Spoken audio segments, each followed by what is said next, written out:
Hello and welcome back to another episode of MapleBased podcast. This is episode 5 and I'm with my co-host Manny_Ottawa.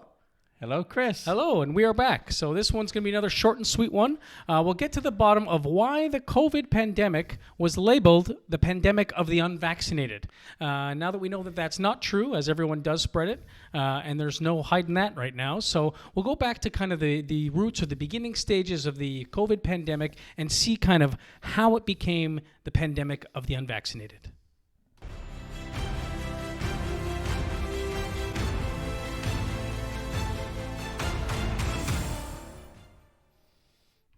All right, we are back. So yeah, we'll dig into this one major chart here by the Ontario government. Yeah, no, Chris, you got it right. Around the summer of late July, early August, every politician, every expert, so-called expert, was labeling this the pandemic of the unvaccinated, and all to push the vaccine. Yep. And they used charts and mathematics and everything else. And it was, in my opinion, an intentional lie. It was a fraud by numbers. And I can go through it. And I have gone through it. And I've posted. And so let's go through that. Now, I'm picking on Ontario. They did it. But so did America. So did... Everywhere. I remember... Prime Minister Trudeau saying to the world, it's 99.9% the unvaccinated fault, and he went on and did his terrible things. But let's go look at this Ontario site. And let's find how they got that data. I mean, this data isn't wrong. Well, here's what they did. Yeah, no. It's mathematically correct, but mathematically intentionally misleading and fraud. Now, look at the results. 99.4% of cases are from the unvaccinated, and then go on 99.2 in the hospital, 98.8 dying. And these are extraordinarily high numbers. And this was a post from August 25th, 2021. Right. Midsummer. So if you look at it, if you saw that post, you say, oh my God, the unvaccinated are truly the problem. Well, you know, I've been, as I said, Chris, in my years of cross-examining experts, I'd have to look at the reports very carefully and see how they slide in misinformation. Now, look at the date. Look at the date that they use. Between December 14th, 2020 and August 7th, 2021. Right. That's the date that they have the data. Now, why those dates? Well, that's when the vaccine came to being, December 14th, and they decided to do the analysis up to August 7th. But there's some truths that they don't tell you. And let's go to the second slide. First of all, I look at the dates, and that's what I kind of focus on, and that's the date. Now, can you imagine that starting an analysis on December 14th when no one was able to join the party? You know, and they started counting the cases at that time. And by the way, go to the next slide. Yeah, this is the biggest part. Well, what is fully vaccinated? Ontario defines as fully vaccinated 2 doses plus 14 days. So if you have your second dose, you're still unvaccinated 2 days later. You're still considered unvaccinated 10 days later. So fully vaccinated is considered 2 doses plus 14 days. And there's the definition from the Ontario website. Now, let's bring out that information. I know because I got my second dose in, I think it was July or August, so pretty near the end. And you look at the Canada numbers and Ontario numbers.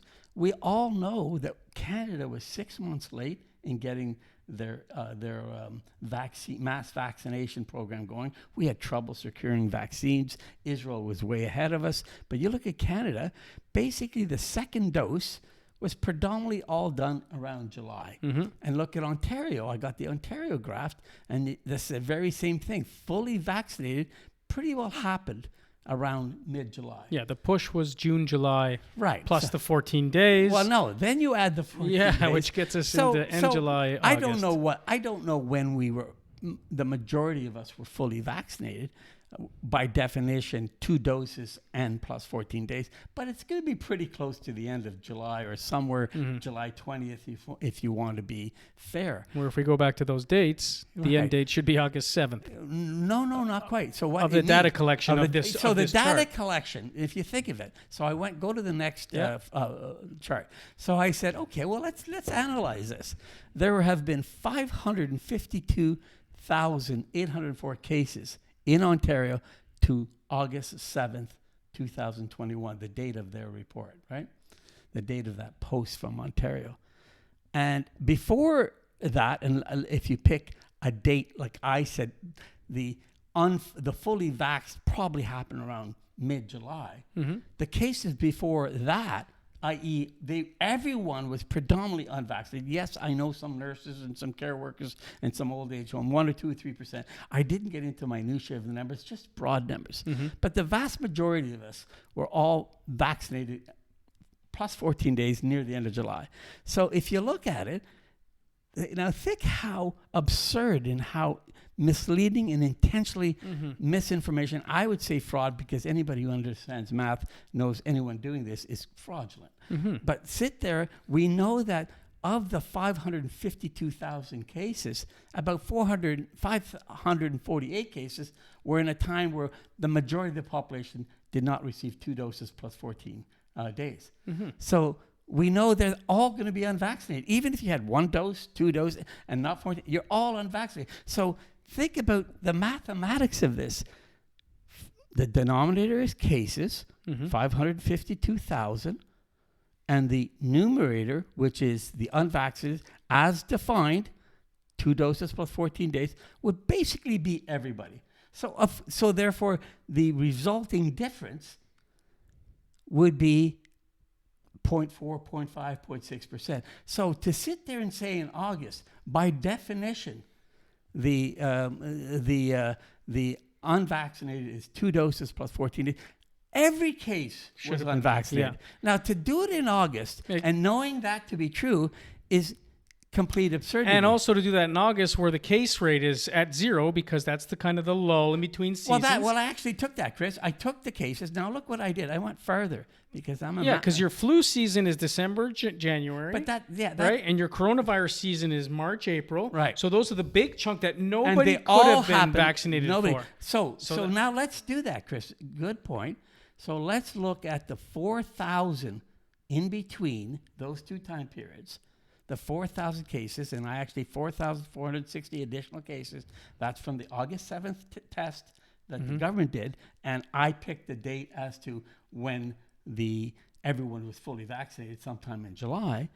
Now, of the 4,460 cases, and if you use the mathematical interpretation of it, you will see that if I just looked at those cases, i.e., I started only looking when the population was fully vaxxed, you would see of the cases that happened then, about 80% were from the vaccinated and 20% were from the unvaccinated.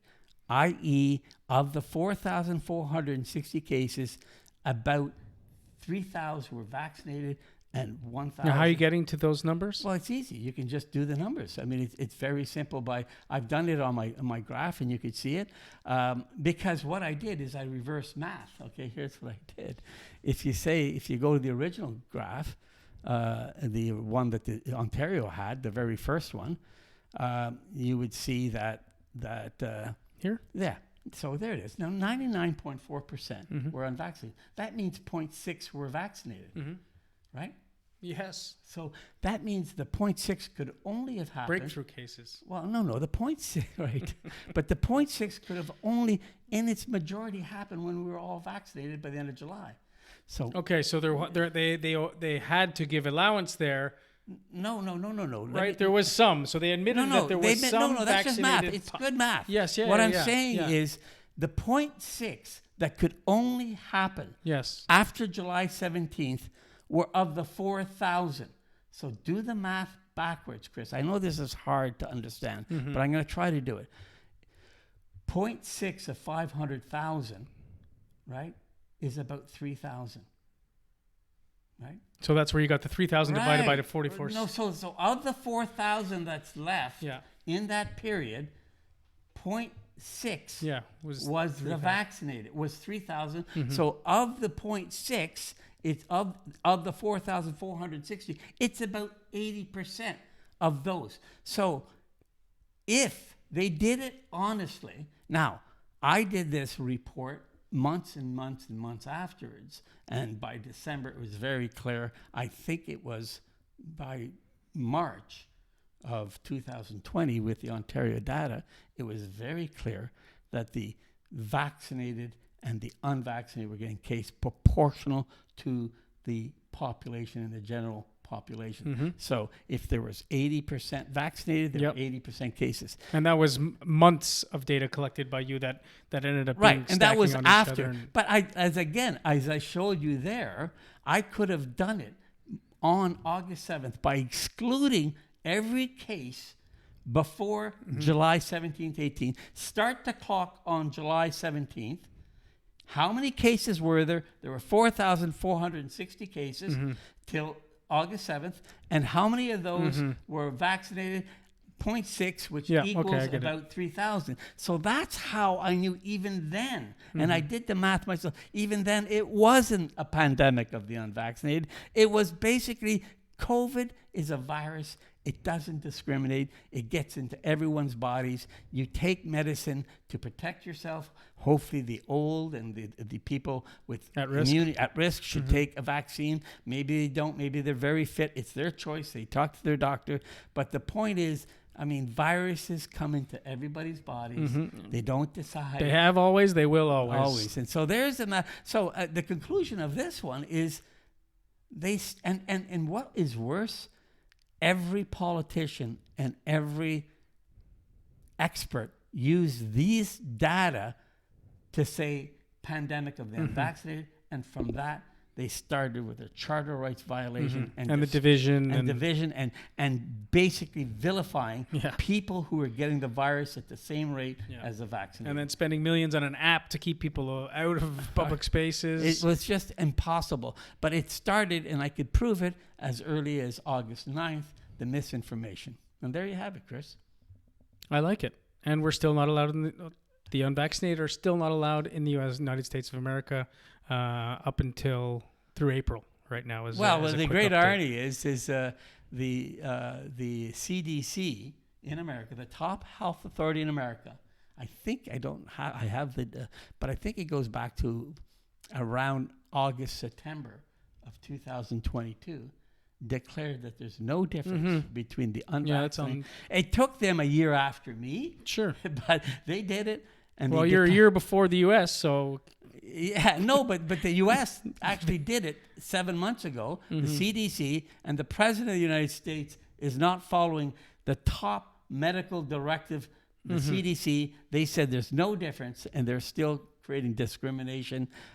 It was evident, and if you want, Christopher, I kind of determined around August that there's no difference, but if you wanted to use Israeli data, you could go far back as April 2021 to say everyone's being affected at the same rate. Yeah, clear spikes post second dose of the vaccine. So that was another quick wrap up there. Again, if people have questions, please the math. Put them in the comments. I think the math is pretty sound. Nobody really makes it to this part of the video anyway. So for those of you that do, thank you for staying. Keep your comments coming. Any kind of counter questions we'll get to, and we'll do a whole nother post on it. So we appreciate the feedback, and we're looking forward to doing more episodes.